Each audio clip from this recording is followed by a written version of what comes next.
If this Celtics team stays healthy, it could be wraps for the rest of the NBA. Between the big five of Jaylen Brown, Jayson Tatum, Kristaps Porzingis, and Jrue Holiday, and apparently the best player in the NBA, bald Derek White, this team is stacked up. The Killer Jays, they're one of the best duos in the NBA. They have been for the last couple years now. And then you go out this offseason, like we said, they bring in a Jrue Holiday type All-NBA defender. We'll talk about his clamps later. Kristaps Porzingis is giving him 2.5 blocks a game, and Derek White shaves his head and turns into Michael Jordan. I don't know what's happening right now in Boston, but this is a fun, exciting team to be watching, and this is legitimately a team that could bring number 18 to Boston. So make sure you hit the like button. Make sure you leave me a comment down below. Hit that subscribe button. Stick around for the full video. Trying to shorten the videos down a little bit, so make sure you stick around. Hopefully that'll help us out in the YouTube algorithm. Been struggling a little bit there, and as you can see, majority of the people are not subscribed, so just hit that subscribe button. Now let's go ahead and get started looking at the big five.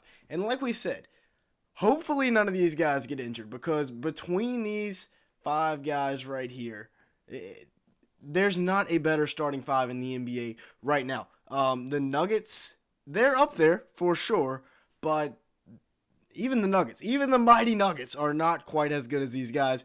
The Nuggets are better as a team, though, because their bench is better.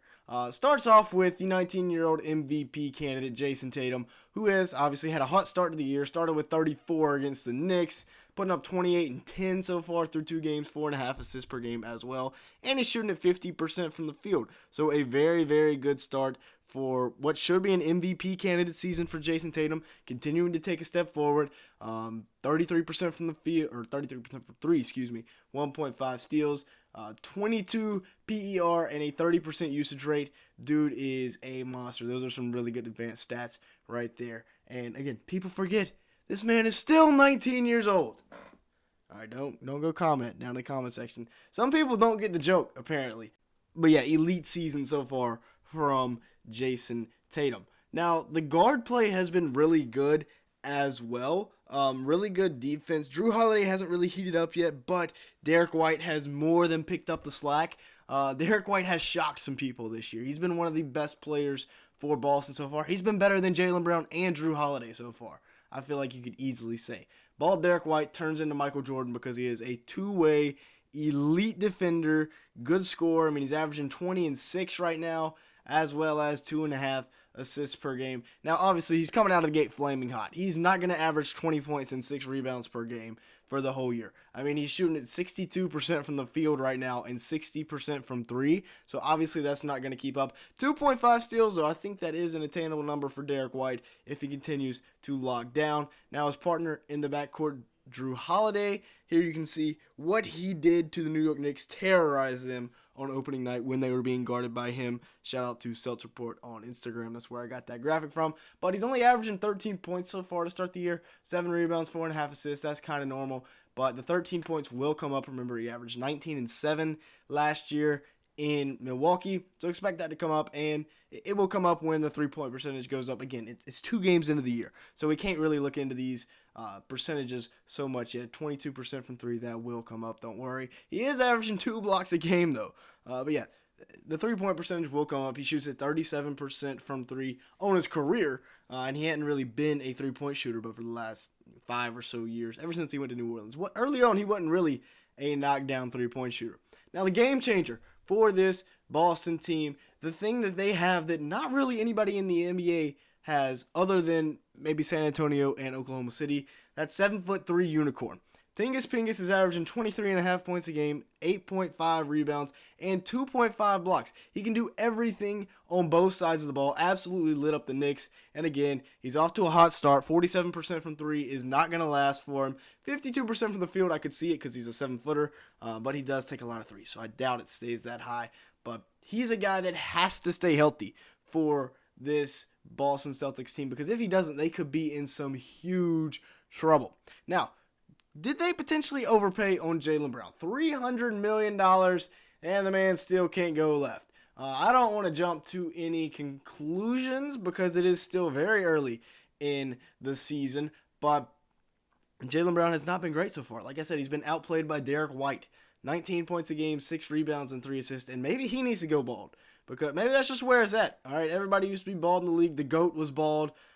So maybe that's what Jaylen Brown needs to do to elevate his game to the next level. Maybe he will magically grow a left hand overnight if he goes bald. 46% from the field, 27% from three. And again, don't look into those percentages too much. He will heat up, trust. He's put too many good years together to be overreacting to 2 games. Now, the bench has been a problem. We can overreact to the bench because the bench, through 2 games, has scored 20 points. They are averaging 10 points. Actually, they haven't even scored 20 points. They're averaging 10 points a game. Peyton Pritchard, Sam Hauser, O'Shea Brissett, Al Horford, and Luke Cornett. Peyton Pritchard's going to have to step up, man. Al Horford hasn't been great so far. I mean, he's getting up there. The percentages will come up, though. It's been 2 games. But, yeah, somebody's going to have to step up. One of Hauser, Cornett, or Brissett, and maybe 2 of them are going to have to step up to help carry this bench load. They're going to have to find a difference maker from somewhere. Whether it's Al Horford or Peyton Pritchard stepping up, it's one of these guys, Delano Banton, maybe Lamar Stevens, maybe Jordan Walsh, the rookie, gets thrown in there. But somehow, some way, they're going to have to find some production from this bench unit. Joe Mazzulla is going to have to find somebody. Maybe they make a trade, but, I mean, they don't really have that many picks left after this wheeling and dealing they did the last couple of off seasons. So somebody from within is going to have to step up. Now, looking at their upcoming schedule, it's pretty weak. They go to Washington.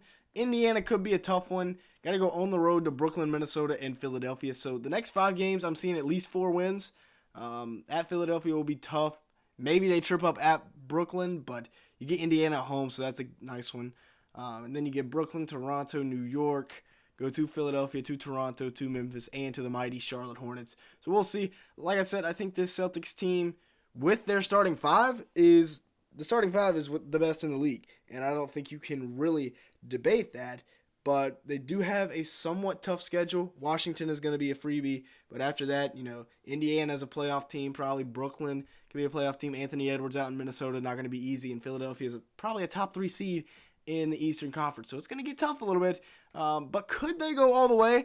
And it's just going to depend on health and if they can find somebody to step up and play that 6-man role. I don't think Al Horford can do it at age 38 or however old he is.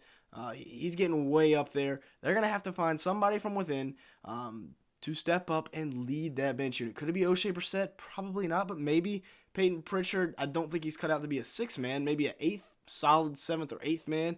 Good backup point guard. I could see that, but somebody somewhere is going to have to step up for Boston. They cannot rely on that starting 5 to carry them all the way. Someone's going to get hurt. It's unfortunate, but they play 82 games. Somebody's going to get hurt. With that being said, that's going to be it for today's video. Thank you so much for watching. Make sure to hit the like button and hit the subscribe button if you did enjoy at any point. Thank you so much for making it to this point into the video. And with that being said, thank you so much for watching today's video.